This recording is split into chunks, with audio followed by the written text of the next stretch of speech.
everyone and welcome back to my channel. Welcome to Nina's Chelsea Corner if you're new around here, and welcome to a match review of Tottenham 1, Chelsea 4 at Tottenham Hotspur Stadium. What a game. Guys, this was my first Spurs away day, and it's safe to say it's probably one of the best games I've seen in person. Well, best and worst for different reasons, but absolute carnage from start to finish, and let's unpack what went down. Honestly, guys, when I was watching that game, I thought, I'm like, my life expectancy is decreasing by the minute. I think that's 4 or 5 years of my life probably taken off, because I think I probably have grey hairs as well. I went through all the emotions, everything you can feel: frustration, happiness, hope, despair, everything in not even 90 minutes. It was like, what, 110 minutes? Absolute incredible, and not at the same time. So many emotions, guys, so much to unpack. The scoreline does not reflect the game in the slightest. If you missed that game, and I'm so sorry if you did, because even for a neutral fan that must have been entertaining to say the least, it did not reflect the game in the slightest. There was about 10 goals, 5 of which stood, 2 red cards, about 10-11 yellow cards, 20 minutes of extra stoppage time. What else? Just fouls left, right and centre. Ange got booked. Referees' decisions just all over the place. VAR taking its goddamn time, and just so much going on. And that's not even the atmosphere included in that. The atmosphere was incredible, guys. I've posted a few videos of the atmosphere in the away end just before the game as well. It was something else, I'll tell you. I'm really happy to have been there. Madness. But anyways, guys, 4-1 for Chelsea. It was so much harder than it needed to be. And before I get into the details analysing the game, let me just put a disclaimer out here. I am treating this game as I would any other season. Chelsea-Tottenham, a derby which we go in with passion. We walk away with 3 points and our heads held high. So I don't care what our form has been this season. I know a lot of people have said, take the 3 points, take the 4 goals and don't complain. But no, I refuse to stoop that low. We were playing against a 9-man Tottenham side, and it was still all too difficult. We almost drew to 9-man Tottenham, maybe even could have lost had we not been able to walk in a few of those goals. And I say walk in because really we were just left, you know, sort of one-on-one, and I would have been really concerned if Jackson didn't score those opportunities too. He should have had at least another 5. Well, yeah, 5 goals in total, maybe he should have had. And really, why did it need to get to a point where we were playing 9-man Tottenham? By the way, guys, I have to say, do I say fair enough to Ange, or do I say, do you disrespect us that much that you still, with 9 men on the pitch, play a high line? But you know what, guys, I kind of also respect it. When we went down 1 man against Aston Villa, Poch brought a defender on and we sat back, and then it was only until we conceded that we were trying to go for a draw.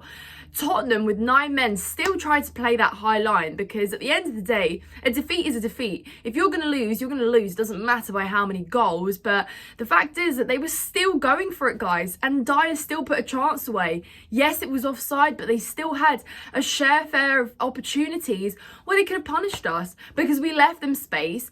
With a 2-man advantage, we somehow still couldn't mark them at set pieces. They were still pinning us in our box at times. So really, that game was just an absolute mess. First 5-6 minutes, I thought the game was done, really. They were all over us. We were slow with the ball in midfield. They were onto us anytime we held the ball. Enzo was getting dispossessed very easily. Gallagher as well was losing the ball at times, and they were just too quick for us in those first 6 minutes. And they punished us. That first goal, Kulusevski, I mean, I think obviously Levi Colwill had a bit of a moment there. Is he a centre-back? Is he a left-back? He didn't quite know what to do, and then, yeah, frankly, ran straight through there. So it was just such a poor, frustrating way to concede so early on. And I thought that is, it's it. They're going to be all over us. Obviously, Son's goal was ruled off shortly after. But again, just really fine margins. And it's like, why are we so all over the place? The way Spurs were moving the ball was, a different level in that first 10 minutes as well. So I thought we were really going to struggle. well, we did, but you know, you get the point.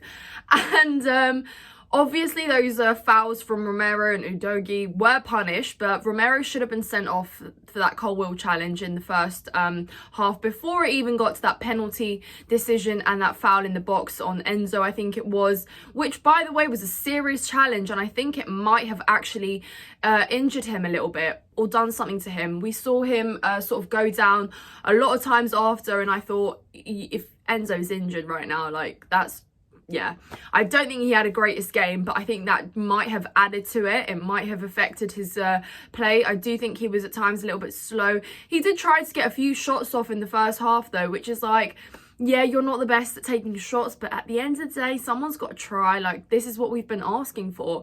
Midfielders to take the shots, as we did with Caicedo. Oh my god, guys, I know that this is all over the place, this match review, but this is really a representation of how crazy and manic and quick and, yeah, insane the game was. So, yeah. But Caicedo's finished, guys. Impressive. Yeah, okay, it was ruled off for offside, but still doesn't take away from how good that finish was. Fair enough, Caicedo, and any other day that it goes in and it stands as a goal. So yeah, hats off to him. Unfortunately, just because of everything else that unfolded, that was sort of brushed under the carpet a little bit. But yeah, great. Applause for you there. I think he was one of our best players there, better players definitely. Thiago Silva, again, just this is why you need Thiago Silva in a London derby like that, in your back line, reading the game well, seeing and spotting where things are coming from. Yes, at times Tottenham's pace may have been too quick for him, but still his intelligence really showed in that game. Clearances, everything. Was really happy to see him screaming down at the players, just telling them what to do, how to do it, and just really trying to cool everyone down when things were getting heated as well. Exactly what you need from a captain without a captain armband. Really, really. Oh, by the way, guys, I met Belle Silva as well. She was in the away end and she was brilliant. She was singing Thiago Silva. She was with the fans, taking photos, and yeah, I just love her. She's just awesome in every way. So yeah, big up to the Silva family. But yeah, anyway, so obviously Cole Palmer scored his penalty as well, which was just about, but you know, a big penalty to take, considering it was up against Tottenham fans behind the goal as well. So they were obviously making it even more difficult, trying to put him off. But Cole Palmer, fair enough, finished the chance when he needed to, obviously to equalise, and then we kind of believed a little bit then again. Honestly, guys, everything that went through. Obviously shush the fans, which was just extra like spicy, added to the game. Then tensions increased even more. But guys, that second goal, it took way too long. And again, Tottenham were still creating for themselves, and it still looked like we were struggling. They were definitely going for it, guys. They were definitely going for it. And it was so frustrating because we were missing chance after chance after chance, like one-on-one with the keeper. We easily could have scored another 3-4 before that second goal, which is why that second goal felt so anticlimactic. You know, I was celebrated it, but I was like, it was so difficult. Got the goal though, of course. Jackson, for some confidence, you know, really lifted him, I think it looked like. And then after that, yeah, Eric Dyer, of course, written. Of course it was Eric Dyer. I mean, it was a great finish from him. Obviously it was ruled out, but again, you're looking at a very different game. It would have been unacceptable for that game to be 2-2, 9 against 11 when we were putting on that performance. They had Maddison and Van de Ven, like their best players. Romero was off. That we had an advantage, a real advantage in that game to take more away, to do more damage, to inflict more pain, and frankly we struggled to do that. So of course after that was ruled out, then again there was more attempts, there was a lot of fouls and stuff. Obviously way before that, Colwill was brought off for the same reasons of the fact that loose cannons all over the pitch. Colwill was losing his mind a little bit.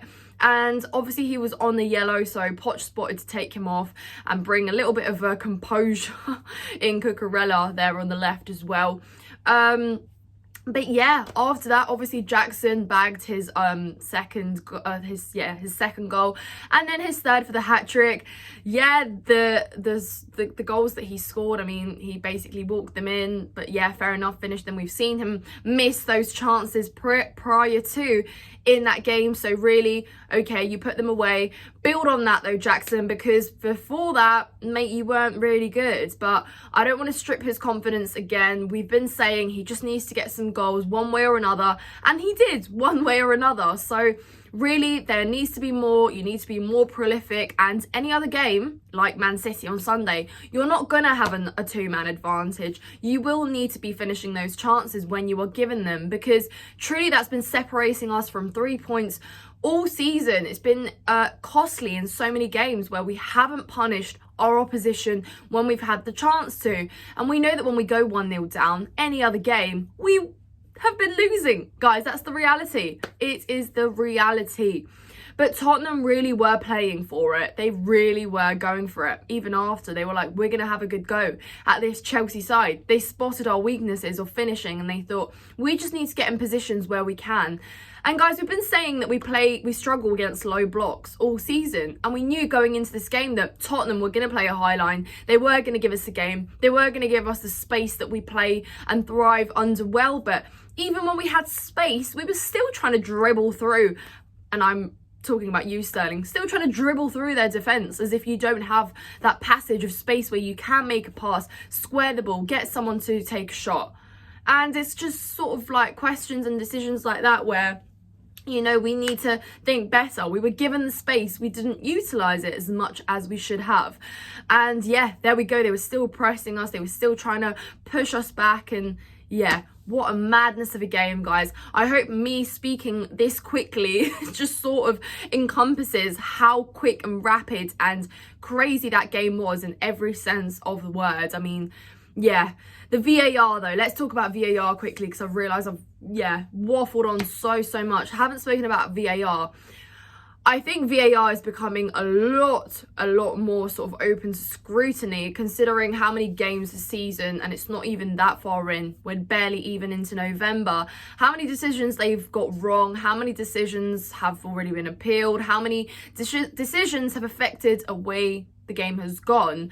And yeah, you could argue that Liverpool-Tottenham game, their unbeaten run could have ended a lot earlier had that game gone a bit differently. But you know, it's just things like, why does it take 15 minutes to realise if the on-field decision is correct or not?